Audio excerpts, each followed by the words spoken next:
Hello to all my booty seekers and cheek chasers. This is the Carpe Natem Podcast. I'm your host, Nate De La Hoya-Reynoso, and I am so grateful you are listening to this episode. If you're new here, you should know that I believe that my purpose is to uplift, inspire, and educate others to communicate masterfully so that they can better understand themselves and the world around them. I've spent years in the personal development and transformational technology space, and I want to share with you the wisdom that was passed down to me from giants in the industry. So if you're on a journey of self-mastery, just like me, looking to make dreams a reality and willing to be a leader for your family and community, then join me in seizing the butt cheeks of life and giving them a big ol' squeeze. Let's jump into the show.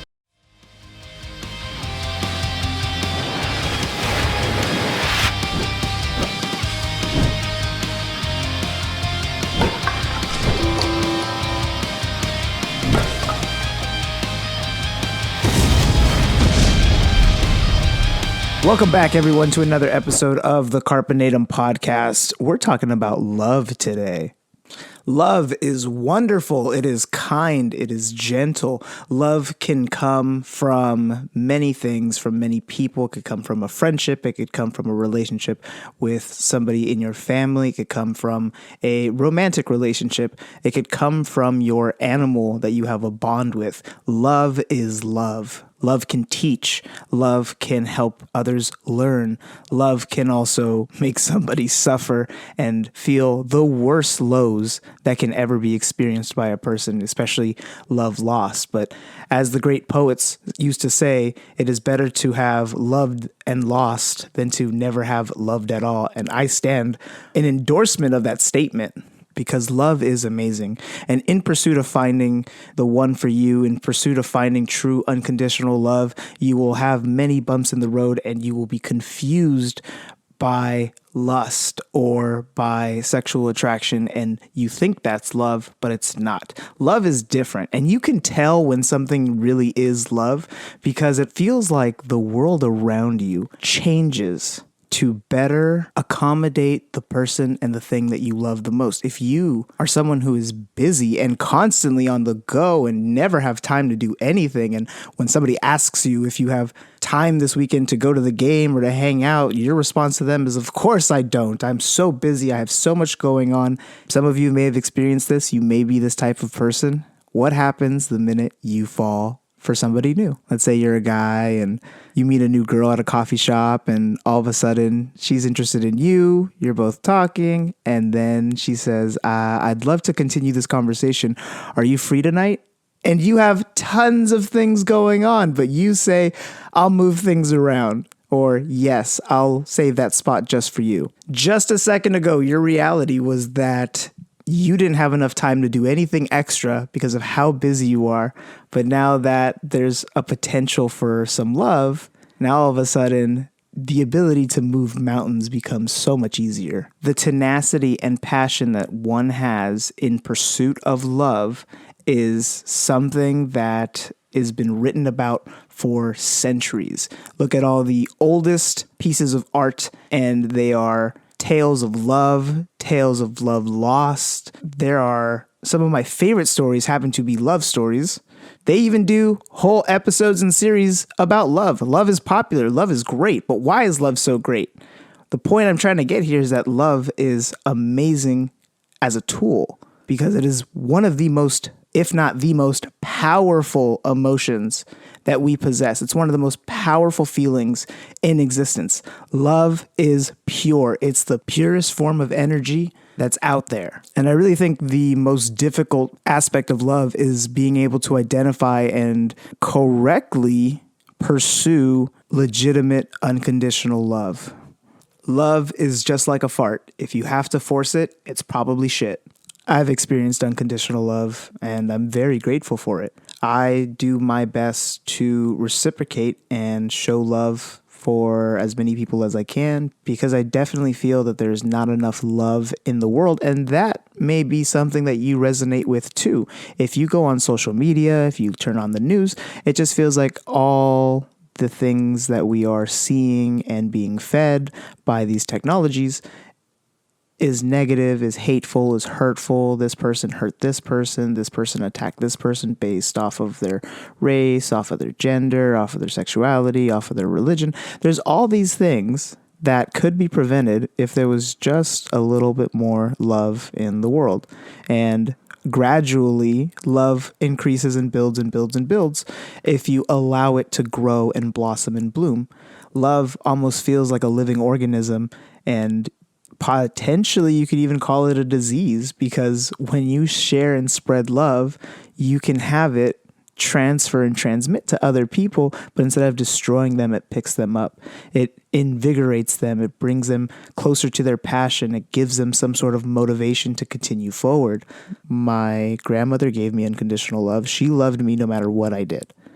And my mom also loved me unconditionally, but because she's my parent, she held me to a higher standard. And of course, she had to hold herself to a higher standard because children are just a direct reflection of ourselves. So she wanted to make sure that whatever she was putting out into the world via me was going to be something that is respectable, that is honest and trustworthy. And even though it took me years to get there, I am grateful for the love that my mom gave me, but it was different than the love that my grandmother gave me. My grandmother gave me a form of love that was so unconditional, so heartfelt, so real and pure. I have done so many things in my life unknowingly trying to recreate that feeling that I miss so much. I reflect on my meditations and really deep thoughts that I had when I was on a spiritual journey with the aid of plant medicine. And something I came to the realization that I really and truly sought out for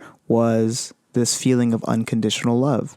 The inner child in me who would get in trouble or watch their parents fight, seek the attention of others because I myself was so lonely, that inner child felt at peace whenever they were being embraced by their grandma. I miss my grandma. I miss her dearly. I love her so much. I have her tattooed on my left arm. I miss her every single day.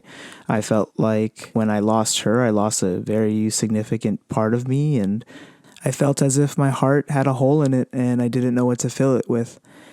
And this actually brings me to another tangent. I apologize. I've done so much work on myself that I can only draw from my experiences. And as I do this podcast, things come up for me. And this podcast is a bit of a therapy session for me.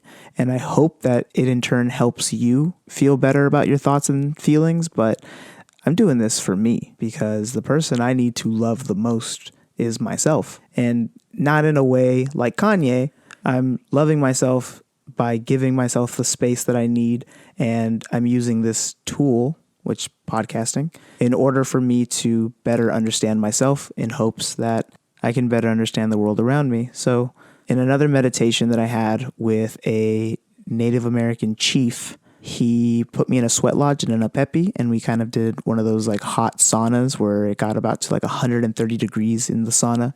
And in this meditation, I sat through the pain and I had a vision of my grandparents, and this is both after they had passed away. And the vision was so real, totally sober, unlike the previous meditation that I told you about. That one was with plant medicine. This one was not with plant medicine. This was just pure meditation. I was sober. Hadn't had breakfast, and we did this sweat lodge, and I had this vision where I saw my grandmother. I walked through the threshold of her door where her room was in my aunt's house, and I walked in, and the room wasn't a room. It felt like it was in the middle of time and space. But I saw her sitting in her chair, where she always sits, where I miss seeing her. I miss walking into her room and seeing her in her chair. And in this vision, I got to see her in her chair. And my grandfather stood behind her. And I swear to God, the vision was so strong and so clear that I held her hands in my hands. And I know this was a meditation. I know this was a vision. I know this was a dream. This was something created in my mind. But I'm so thankful for it. And I'm even in tears right now talking about it because of how grateful I am for that experience to have held her hands. And whether it was in my head or whether I really did cross into a spirit world and physically hold her spirit's hands with my spirit's hands, like, It doesn't really matter. What matters is the emotion and the words that were spoken. I asked my grandmother, like, are you doing okay? Are you all right? She said, I'm fine. I asked, are you two happy? And my grandfather said, of course we're happy. Why aren't you? And it hit me. It really hit me. Why am I not happy? Here I am mourning them, and I continue mourning them. And I'm not saying that mourning isn't something you should do. You should grieve. You should allow yourself to grieve. And grieving is a very interesting process because it's so unique to everybody's experience and what every individual needs. Like right now I'm grieving. Right now I'm still exhibiting the same behaviors and feelings that I had when I first lost her. This is a reminder of the love that she had for me. And back to what my grandfather said, he asked me, why aren't you? We're happy. Why aren't you happy? And I thought to myself about the hole that was left in my heart after they had passed away. And I realized the reason I'm suffering so much is because I chose to not put anything in that hole. The only thing I was putting in that hole was grief and sadness.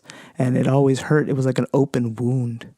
What I decided from that day on was that I was going to fill that hole in my heart with love and memories that I cherish deeply, that I want to share with others. That love that I got from my grandparents was so strong that even now, thinking about it years later, my grandmother's passed away since 2013. My grandfather passed away in 2001. And here we are in 2022. And those feelings are still so strong that they drive me to be better, to do better, to achieve greatness. That love I've been searching for and seeking for years, unconsciously too. I'm just going to outright say it. This is something that I experienced on a psychedelic. I don't know why I'm toting around the words. The idea here is that my truth is that I believe that psychedelics are a wonderful tool that can be used to really clean up all the bullshit that's in your brain and in your soul.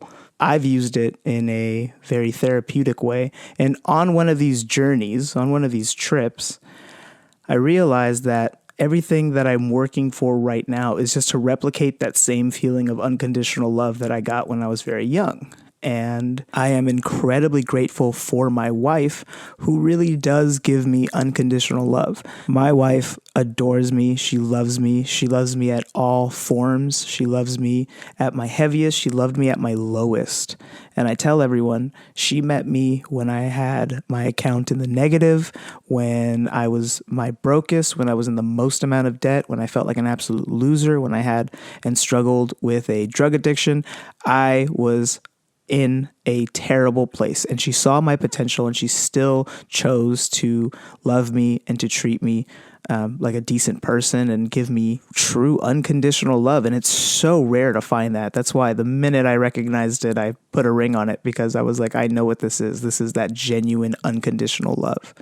And I give her thanks because it's just something so rare to get. And the fact that I have a unlimited supply of it is just such a treat for me. And I really hope that one day you find somebody that allows you to feel what I'm feeling today, what I feel every day. It's something that I looked for years and couldn't find it, and tried finding it in the wrong people. The people that I invested my time with, the people that I thought I was in love with, and maybe I did love them, they didn't love me back at the same capacity. Something that's true for me is that I love intensely. I love very hard. And I feel like my love is like a fire. And with other partners who may have not been the best fit for me at the time, they were mostly enabling my problematic behaviors or justifying them. And that's not on them. This is all on me. But my love, like I said, is like a fire. And with the wrong person, it could destroy whole forests and burn down valleys. And it's just death and destruction. And these beautiful, giant, destructive, chaotic events are what people drive passion from and draw inspiration from, and they take all these incredible emotions. And I thought by being this like extremist form of love, like this is love, this is what it's supposed to be. It's supposed to be destructive and terrible and awful, and it can like cause chaos, and maybe it does some good, but overall it's just burning everything around us. It may be love, but it's not the right kind of love for me. What I needed was a partner that was able to take what I bring to the table and make it work. So like I look at my previous loves as like forest fires, where they were passionate and huge and abruptive and destructive, while the love that I have for my wife is like a fire in a Kindle, like she is a brick oven. Together in combination, I don't destroy forests. We make food. We make something delicious for others to enjoy, and we spread that love by working in tandem together. Look, my relationship is not perfect.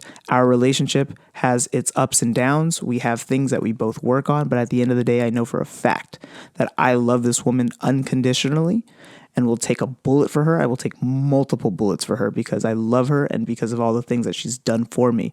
I feel that she feels the same way. She truly does give me unconditional love, and it's that true, pure form love. It's not about what I give her, what I bring to the table. She just loves me for me, and I hope you get to experience that in your lifetime.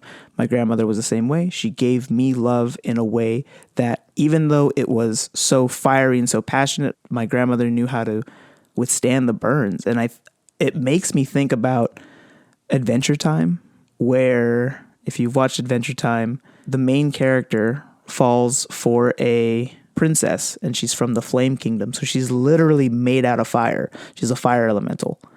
And he tries to be with her despite the fact that she always burns him. She doesn't mean to. She's just made up of fire. But he loved her so much, and he really thought that she was the one for him, that he took the fire. That's not good either, because he ended up burned most of the time and in pain.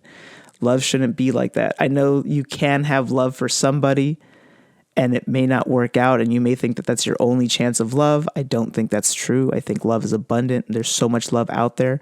You can find multiple people that can give you this level of love. I have this level of love with my friends. Eddie, who was a previous guest on the podcast, I love that man unconditionally, and I believe he loves me in the same way. I have friends and family who genuinely love me no matter what I've done and what I've said. That genuine, unconditional love is the best. Back to Adventure Time real fast. I wanted to finish the thought.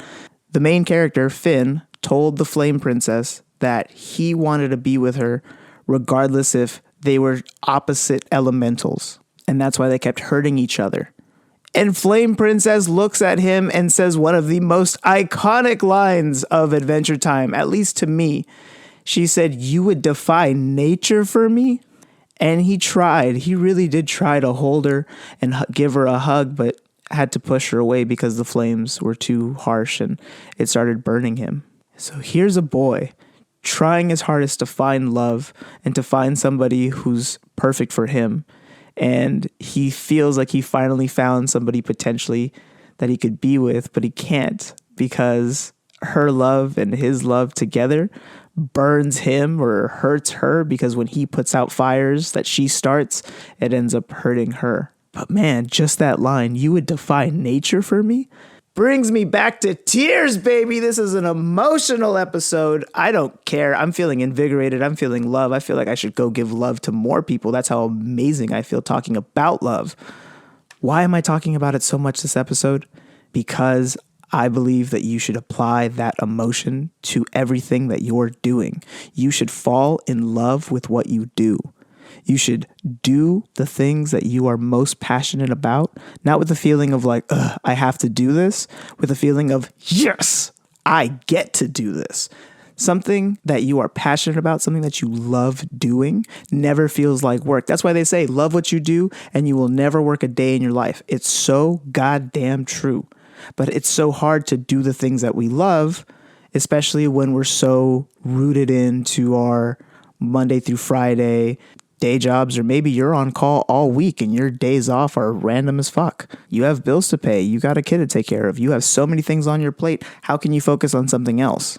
I hear you. I get your struggle. I can see where your problem thinking lies.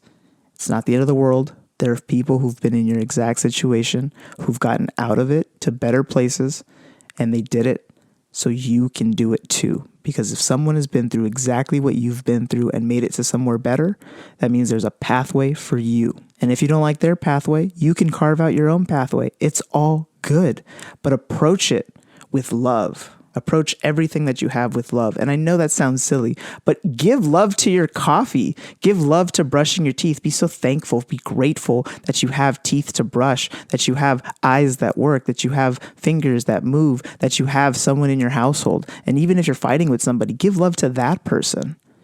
A really fun meditation that you can do in silence is actually to look at two people, picture them in your head, and say, I wish this person love and happiness in life. And I swear to God, by doing that, you will feel so much better about your day if you're just constantly do it. You don't have to say it out loud. You don't have to do anything. You don't have to make eye contact with them. You don't have to tell them that you're thinking about them. Just think about two people and say, I wish this person love and happiness. I wish this person love and happiness. Give shout outs to two people. Do it as much as you want. Do 10 today. Just do it around the office. Do it once. So you have to do it to two people. Do it once every hour for the rest of the day and tell me if your day improves.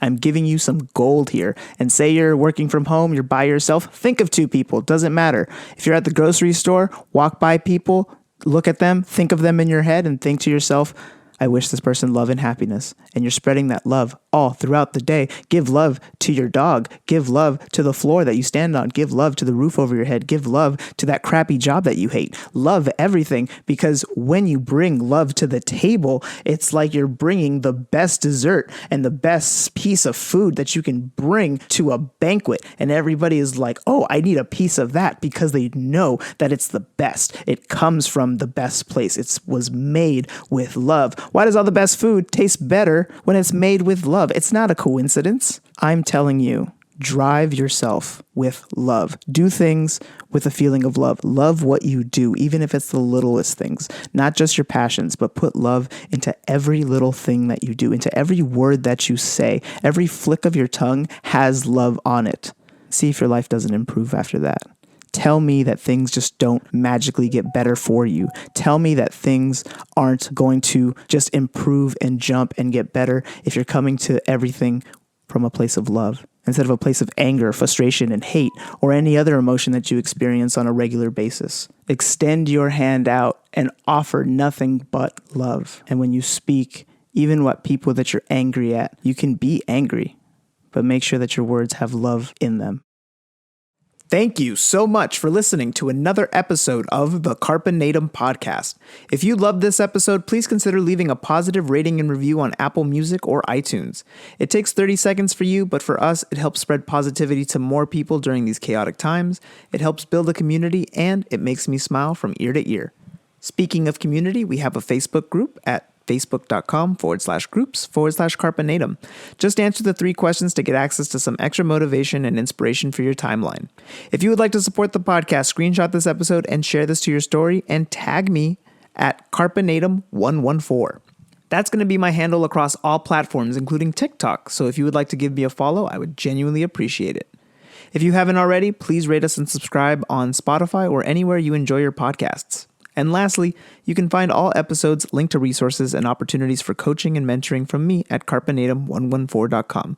I cannot thank you enough for spending part of your day with me. You are all rock stars taking the necessary steps to be your best selves, willing to do whatever it takes, and ready to grab life by the butt cheeks. So until next time, this is Nate Hoya-Reynoso signing off.